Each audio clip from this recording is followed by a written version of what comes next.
ketika saya diundang untuk bicara tentang litigasi pertambangan, sebenarnya saya justru balik tanya gitu ya sama penyelenggaranya, yang mau dibicarakan ini lebih dalam konteks apa gitu, apakah ada case approach, mapping atau bagaimana gitu ya, karena saya lihat bicara sebelumnya itu ada Bapak Duta Galung lebih komprehensif bicara tentang overlapping lagi dengan gitu ya, dan ada Pak Hussein Imam sudah bicara tentang arbitrase. Jadi saya coba mencari benang merah dan titik singgung tulisan yang mungkin bisa berkaitan dengan hal-hal yang sudah dibahas. Juga saya coba mau mengulas tentang hal yang masih baru ya, sedang hangat, mengenai rekonsiliasi.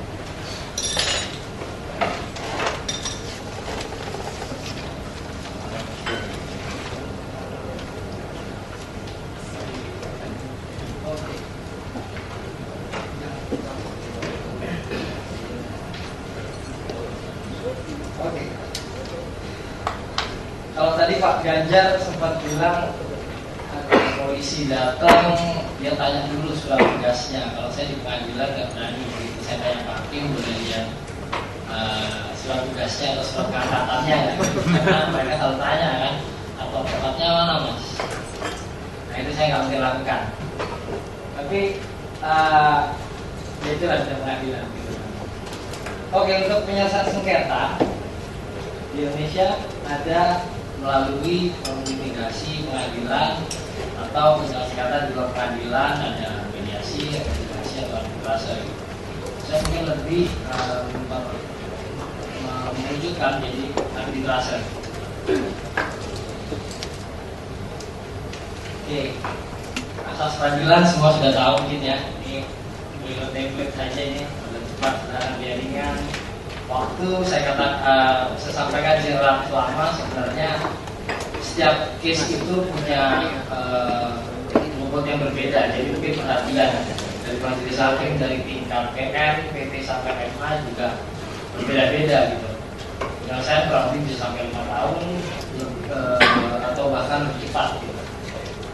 Di sisi lain hakim tidak spesifik memahami tentang hukum pertambangan, apalagi dinamika yang ada dalam dunia pertambangan itu cukup dinamis sekali gitu ya. Hukumnya, peraturannya juga banyak.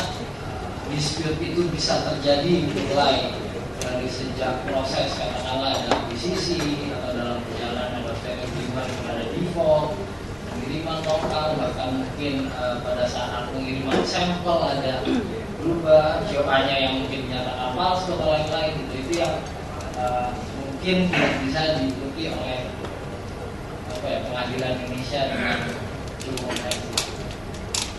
Kemudian di sisi lain ada itu sebagai terbuka untuk umum, sehingga kalau orang itu jadi itu mungkin merasa kurang nyaman ya, kalau baik kalau dia kayak gitu ekspos di media dan lain-lain, membuat pertimbangan dalam bisnisnya sehari-hari itu mungkin juga menjadi kendala juga.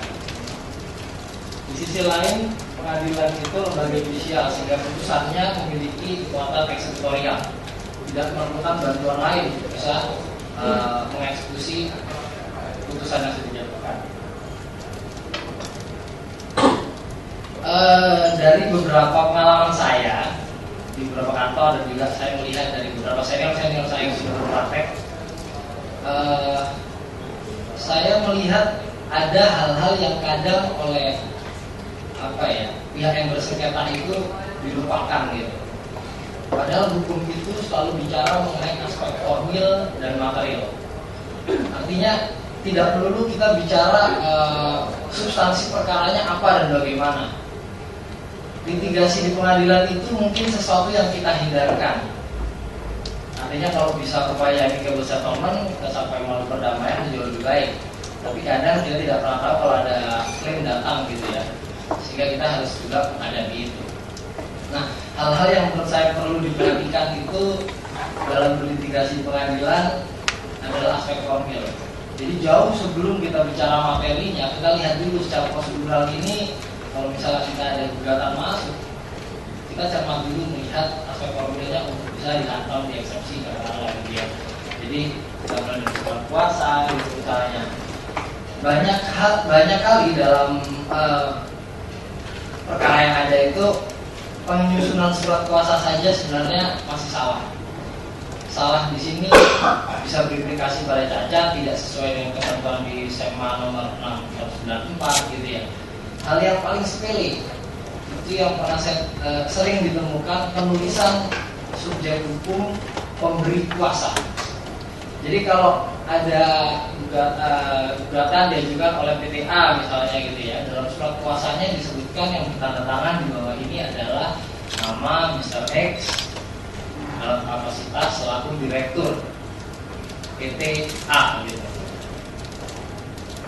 Ini yang sebenarnya menjadi ambigu.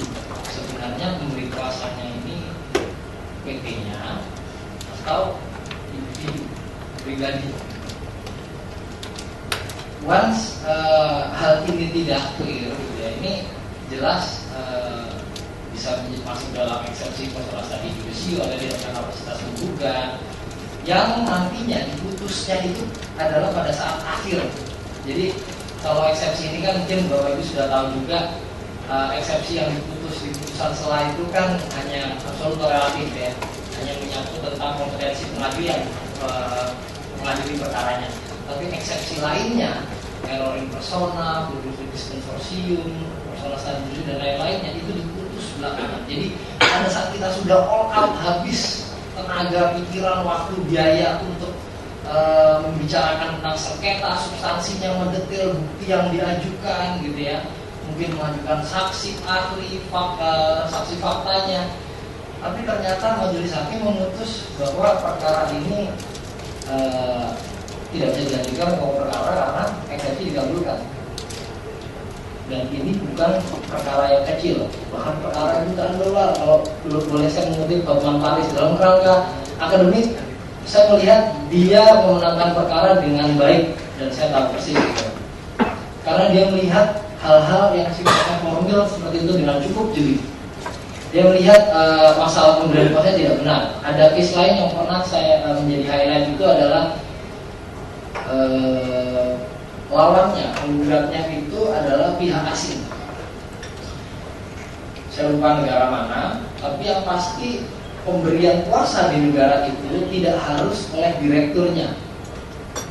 Nah, cara berpikir ini yang mungkin tidak sama dengan di Indonesia, kebiasaan itu. Apalagi hakim di Indonesia itu punya kecenderungan mau diambil apa yang mudah dan bagaimana yang berlaku di Indonesia gitu. Jadi artinya kebiasaan yang ada di negara lain belum tentu bisa apply di sini gitu kan. Nah, pada case itu saya melihat pemberian kuasa itu tidak sesuai namanya pemberi kuasa dengan yang ada dalam Article of Association atau pendiriannya.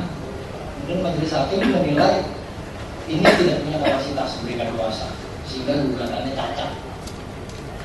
Lawannya boleh bilang waktu itu wah pengacara hitam, mungkin bermain dan lain-lain gitu ya. Tapi secara akademis itu bisa dipertanggungjawabkan. Yang saya heran justru lawannya itu mengajukan upaya hukum sampai tingkat PK. Itu yang saya nggak ngerti juga ya. Mungkin pertanggungjawaban dia klien dan segi etik dan lain-lain. Tapi buat beberapa advokat senior juga melihat memang permasalahannya jauh dari substansi. Nah, hal seperti itu yang seharusnya lebih diperhatikan. Itu mungkin terlihat sepele, masalah pemberian kuasa. Kemudian kalau misalnya kita dalam kapasitas sebagai penggugat, jangan sampai kita agak berhemat memilih pihak yang digugat. Artinya gini, kalau kita mengajukan gugatan kurang pihak, itu terbuka eksepsi pluribus konsorsium gugatan kurang pihak sehingga tidak dapat terima. Tapi kalau kita mengajukan gugatan dengan kelebihan pihak, itu nggak pernah gugatan ditolak. Paling maksimal pihak yang tidak berkepentingan itu kemudian dibebaskan, dianggap kalau personal. Tapi perkara masih bisa jalan. Tapi kalau gugatan sudah kurang pihak, itu sudah substansi yang lain tadi sudah tidak diperhatikan lagi. Nah, ini tadi hal yang pernah saya diskusi dengan salah satu mantan hakim dan juga almarhum Pak Setiawan.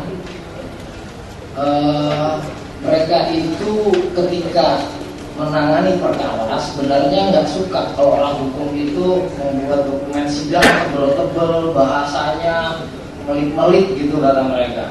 Bahasanya maunya kelihatan canggih, eksotis. Padahal buat mereka kalau bisa ngajuin gugatan 2 halaman itu jauh lebih baik. Yang penting jelas positanya, petitum itu berkaitan, bisa dimengerti, sehingga mereka mudah untuk memberikan pertimbangan hukum dalam perkara tersebut. Nah, yang sering terjadi sekarang, saya nggak ngerti apalagi kalau ada case di KPPU misalnya ya, itu karena disebutnya legalnomics, hukum dan ekonomi itu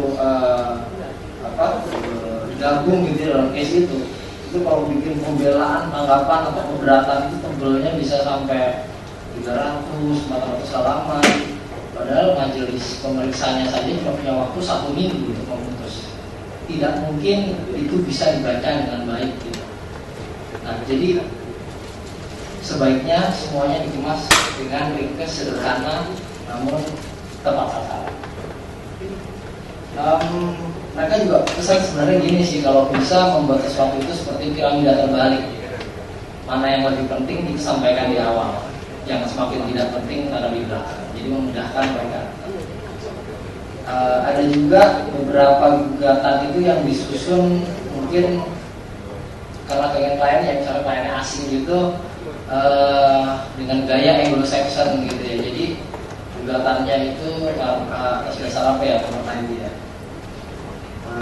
Ya prinsipnya top gitu ya, perbuatan melawan hukum tapi dengan uraian yang berbeda. Padahal hakim di Indonesia itu cuma tahu 2 hal kalau mau gugat: perbuatan melawan hukum, lawan prestasi. Lawan prestasi berarti sumber dari kontrak, perbuatan melawan hukum berarti ada norma yang dilanggar 1365 dan Baku unsur itu. Semudah itu gitu sebenarnya, mereka berharap pihak bisa menyajikan perkaranya gitu. Kemudian yang keempat tadi sudah. Kalau mengenai arbitrase, mungkin Pak Hussein sudah jauh mengulas ini ya.